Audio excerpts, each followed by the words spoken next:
History tells us that Custer made his final stand at the Little Bighorn, but what if the version you know is only part of the truth? One cavalryman, Sergeant Daniel Canipay, lived to tell the tale, and his account doesn't just challenge the official record, it completely overturns it.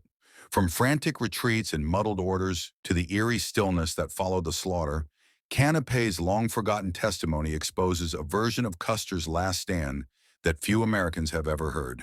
This is the untold story of that fateful battle, told through the eyes of the man who barely escaped it alive. Before we go any further, be sure to like this video and subscribe so you don't miss what's coming next. As smoke rose over the Little Bighorn, one soldier turned his horse away from the gunfire, unaware that every comrade he'd ever fought beside was about to fall. Sergeant Daniel Canipay didn't just survive the massacre, he carried with him the final words of a doomed commander, and what he later revealed has unsettled historians ever since. Our ill-starred march began on May 17, 1876, as we headed toward the Yellowstone River. After 12 miles, we made camp beside the Big Heart River and sent scouts ahead to survey the land. By June 10th, we reached the Powder River, where half of our 12 companies were dispatched on reconnaissance. We loaded 10 days' worth of rations onto mules and began a 2-day trek upriver. Following traces of an Indian trail along the Rosebud, we pushed through the night, fueled by nothing but coffee and grit. The next morning, with supplies nearly gone, General Reno ordered a retreat down the Rosebud.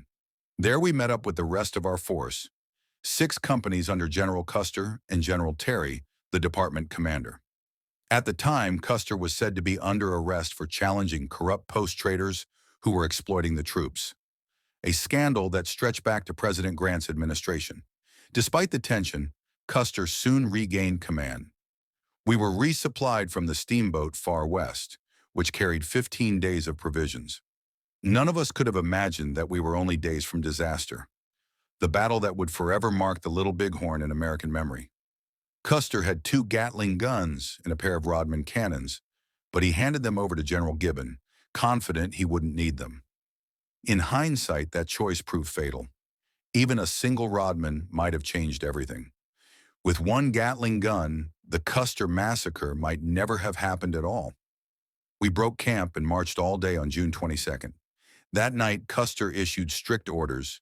No bugle calls, only hand signals, and fires just large enough to make coffee. The next morning, June 23rd, we rode out again, marching until dusk before resting. By June 24th, we reached a site where the Indians had recently held a war and sun dance. The earth was trampled flat, and the remains of cottonwood huts showed where they had gathered. Our Crow scouts soon discovered a chilling sign, the scalp of a white soldier from Gibbon's command, hanging from a willow branch. The scouts, enemies of the Sioux we were pursuing, were overcome with fury. They danced, shouted, and waved the scalp in the air before bringing it to Custer. He examined it and passed it around. It eventually came into the possession of Sergeant Finley from my company, still in his saddlebag when he was killed. That night around 10, our scouts returned with more reports. Though it was dark, the long summer twilight still gave enough light to read by at 9. We were ordered to pack up and ride. Through the night, we advanced toward the junction of the Little Bighorn and Rosebud rivers. Custer led us into a concealed gully, the perfect place to remain hidden. But during the march, Quartermaster Sergeant Hurst lost some of the hardtack from the pack train. When Custer heard about it, he sent Hurst back to recover it, only for the sergeant to find 2 Indians already gathering the dropped bread. When they spotted his approach, they fled. Hurst returned and reported what he saw. Custer immediately ordered us to saddle up. I assumed he meant to attack at dawn, but since our presence was already known, he decided to strike that very night. After climbing the divide, we halted, and Custer rode ahead with 2 scouts and Chief Trumpeter Henry Voss. 2 hours later, he returned and divided the regiment into 3 detachments. Major Reno was assigned companies A, M, and G. Captain Benteen commanded H, K, and D. Captain McDougal was placed in charge of the pack train, with Company B. Custer retained companies C, E, I, and F for himself. Reno was positioned on Custer's left, with Benteen farther out. The plan was clear, a 3-pronged assault on the Indian village, while McDougal's pack train followed along the main trail. We followed what is now known as Benteen's Creek and soon came upon a recently deserted Indian camp. Fires still smoldered, and inside one teepee lay a dead warrior. Custer ordered it burned. When Reno arrived, he was instructed to cross the creek while Custer pressed forward with his own command. As we neared the point where Benteen's Creek meets the Little Bighorn, I spotted Indians watching from the ridges. I reported it to First Sergeant Bobo, who relayed it to Custer. At once, Custer directed troops C, I, and F to move up the bluffs, with Captain Tom Custer, the general's brother, leading my company. We rode hard up the slope, but by the time we reached the crest, the Indians had vanished. Across the wide valley below, we could see their immense encampment, rows of teepees stretching for miles. Some of our Crow scouts tried slipping down to steal ponies, but a burst of gunfire sent them scrambling back. Bloody Knife Curly and Chief Scout Mitch Boyer stayed with us on the bluffs as we prepared for the coming attack. The men were tense, restless, shouting when they finally caught sight of the vast village below. I stood beside Captain Tom Custer and Sergeant Finkel, who admitted he was near his breaking point.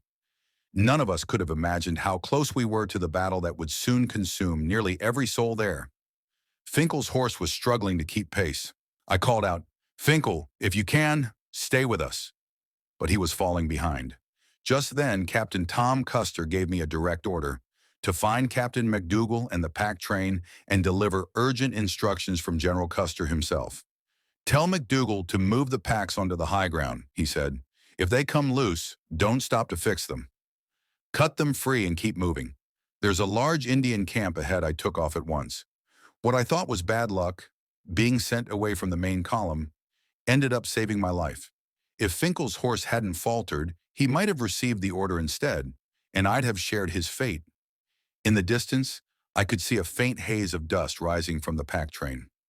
As my company charged toward the Indian village, I rode in the opposite direction. Custer's last words still echo in my memory. "Hold your horses, boys. There's plenty down there for all of us." After relaying the message to McDougal, I continued on to find Captain Benteen as instructed. By then, Major Reno was already retreating from the valley, with McDougal's men climbing the bluffs to reinforce him. Behind them was chaos, gunfire cracking, warriors shouting, and soldiers falling beneath a storm of bullets and arrows. Before we could reach them, the Indians were already scalping the dead. Dr. DeWolf was struck down just as he reached the top of the hill. A few more steps, and he might have survived. As I rode back with Benteen, I saw riders racing toward us. I raised my weapon, ready to fire, but they turned out to be terrified scouts fleeing the battle, riding all the way to the Powder River. I rejoined Benteen's battalion on the ridge, where we linked up with Reno and McDougal's forces. There was no way to reach Custer's command. The Indians had completely cut us off. When Reno attempted to advance down the bluffs, they swarmed us, forcing a retreat into skirmish formation. We lost many brave men before managing to pull back. The enemy surrounded us, firing continuously until night fell. At dawn on June 26th, they came again, their war cries echoing through the valley as the second day of hell began. I couldn't say how many we killed, but it was a terrible price on both sides. 68 of our men lay wounded, and we were cut off entirely from the river. The cries for water were unbearable. A few brave souls tried to reach the stream, but most never made it back alive. I'll never forget the first shot of that long siege. It struck the dirt near my horse and whistled under its belly. Lieutenants Harrington and Sturgis, along with 14 others, were never found. Some said the Indians carried off their heads, dragging them through camp during their all-night celebration. On the hilltop, we lost 56 men. The fighting on the 26th raged from sunrise to sunset. As evening came, we saw the Indian camp beginning to break apart, women packing their belongings while warriors still fired a few last shots at us. When dawn came on June 27th, the valley lay silent. The Indians were gone. We brewed coffee, fetched what water we could, and tended the wounded as best as possible.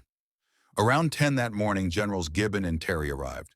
The moment we saw them, we cheered, and General Terry, overwhelmed with grief, broke down in tears. Then came the news we'd all dreaded. Custer and his 4 companies had been completely destroyed. Over 200 men dead in the valley below. For a brief moment, we had hoped they might be trapped, as we had been. But deep down, we already knew the truth. Later that afternoon, I rode with Captain Ben Teen across the battlefield. The sight that met us was beyond words. I recognized many faces. Among them, Sergeants Finkel and Finley. Finley lay beside his horse, 12 arrows in his body, still clutching the reins. They'd lain under the sun for 2 days, mutilated beyond recognition. The women and young warriors had stripped every body bare, beating and stabbing any man who still clung to life. Not a single soldier remained in uniform. The Indians had taken everything: weapons, boots, and nearly $25,000 in pay, which had been issued to us only days before at Powder River. And that was the end of it. The smoke cleared, the valley grew silent, and the story of Custer's last stand was written in blood and sorrow. I saw the place where the last of them fell, a small cluster of bodies. Custer lay across his men, his back barely touching the ground, a bullet through his heart. Around him were his brother, Captain Tom Custer, and his brother-in-law, Lieutenant Calhoun of H Troop. Nearly 4,000 warriors took part in that final fight, part of a force estimated between 12 and 15,000 in all. Custer and his men never stood a chance. Not a single soldier survived to recount what happened after that final, desperate stand. Only one living being remained from Custer's command: Comanche, Captain Keogh's horse, found alive but pierced by 7 bullets. The battlefield was strewn with the bodies of both soldiers and warriors. Around 75 native fighters lay dead within 3 teepees, and many more were carried away as the vast Indian encampment began to move. I came across one fallen warrior wrapped tightly in buffalo robes. When I unwrapped him, I discovered he carried 4 women's scalps, 2 of them with long red hair, strung together like grim trophies. The sight sickened me, and I dropped them at once. When the shooting finally ceased, we buried our dead and began the grim task of transporting the wounded to the steamboat far west. The vessel steamed as far upriver as it could before turning back toward the Yellowstone. By some miracle, most of the wounded recovered, even Comanche, the lone survivor from Custer's doomed command. In the months that followed, the Army ordered that Comanche be given a stall for the rest of his days. He became a living monument to that tragedy, cared for by a member of the 7th Cavalry Band. During parades, he was draped in black, a silent reminder of the men who never returned. When all was said and done, the Sioux and Cheyenne simply broke camp and moved on, victorious, unopposed, and untouchable. We were too shattered to follow. Their triumph was absolute. And so the Battle of the Little Bighorn ended, not with heroism or glory, but with silence. If this account has changed the way you see the Great Sioux War of 1876, stay tuned to this channel for more forgotten stories from history's shadowed corners.